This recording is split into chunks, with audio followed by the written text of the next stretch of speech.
There's some breaking news, though. We have actual breaking news by Nintendo's corporate Twitter account.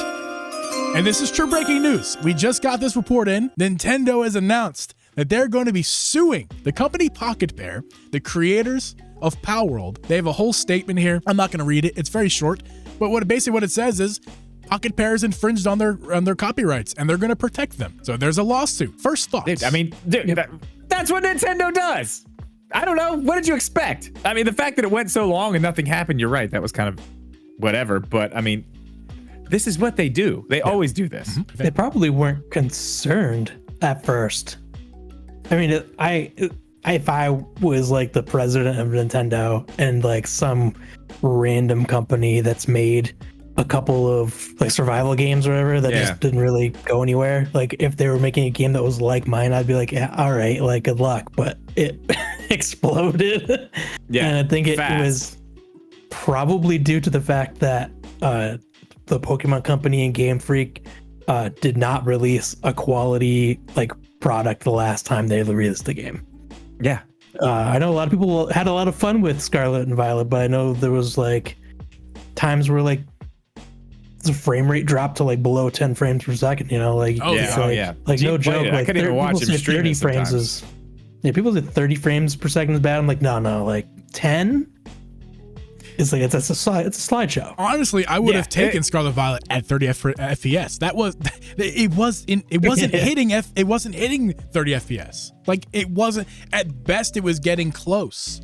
And it probably average, if someone were to play the game start to finish and just average out their frame rates, I guarantee the frame rate average will be in the ballpark of like the low 20s, maybe even the high teens. Like it's not good at the frame rates. Visually was unimpressive. Like normally you make a sacrifice, right?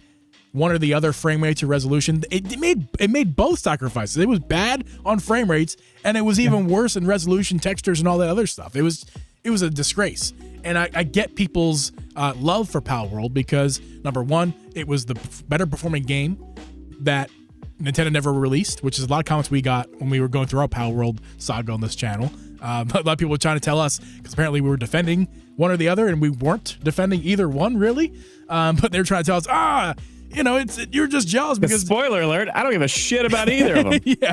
Apparently you're just jealous because Nintendo can't put out that kind of game. I'm like, you're not wrong. They couldn't. They didn't. For some reason. They really the Pokemon Company, but Nintendo puts a name on it too.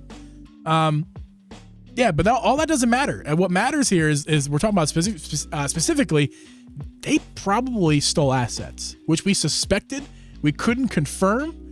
And I think Nintendo kind of confirmed that they did. There's no way Nintendo would have put this lawsuit out if they didn't know for a fact that at least some of their assets were stolen. That's what took this so long. They were just confirming that there were assets that were actually taken from them. When I'm sure they sat with their lawyers for a long time, and they've had several meetings before this was like, okay, we're going to go ahead and go through this. I mean, they've probably sat and looked, okay, we have this, we have that. What do we have? And they're compiling a case before they're going to actually, they're not going to waste their money if there's nothing there. Well, I don't know. It's Nintendo. They actually probably would waste their money if there was nothing there because that's the thing. They got Nintendo money. They throw their weight around. Most people can't compete. Like you can't even go to court with Nintendo because they'll just bury you for as long as you can do it till you're out of money and they're not. That's the thing about Nintendo taking anybody to court. If you're gonna end up there, like you're in trouble. You don't fuck with Nintendo. That's the lesson of every one of these stories. Just everybody needs to stop fucking with Nintendo. I don't know how many times they have to prove that they will put you in the ground every time. But they do. I'm sure this lawsuit's going to take a long time. But I'm just kind of curious what you guys think is going to be the resolution. And let's just say for fun, the resolution is that, Nintendo wins. What happens to Palworld? I mean, that game sold like crazy. There's so many people who have that game. I know recently Palworld was discussing going free to play or not, and they told their fans that they were not going free to play, so they're staying on the same path that they're on. So I mean, I wonder just at this point what happens to Palworld if they lose, which they probably will, because Nintendo doesn't usually sue without probable cause or probable suspicion of them winning.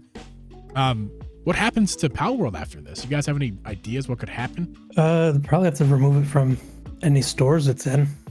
I don't know. It's on Xbox and is it Steam too? Yeah, it's on Steam. That's where I got it. Okay, so here's the question. You get delisted. Yeah. delisted for sure. It was on Game Pass too, I believe. That's what it was. One of the selling points of it. Is it was free with their Game Pass subscription. Here's the question: is it going to be like all these other ones where once they do this, then Nintendo ends up owning the assets? That's what I'm wondering. Is like, and then we see some of these fucking things in the next Pokemon game.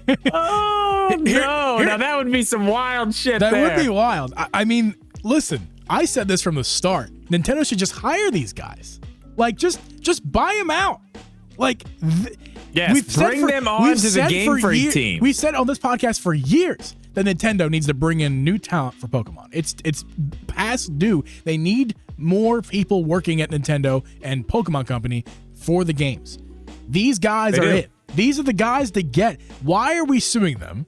Unless they're trying to sue, instead of just buying them, what they're trying to do is get them to pay them and then force them to work for them like some sort of weird like labor slave thing or something. I don't know about that. I don't know what's going to happen with all that. But listen, it would be so silly. Breaking news. So it would be silly if Nintendo. Maybe that's a settlement.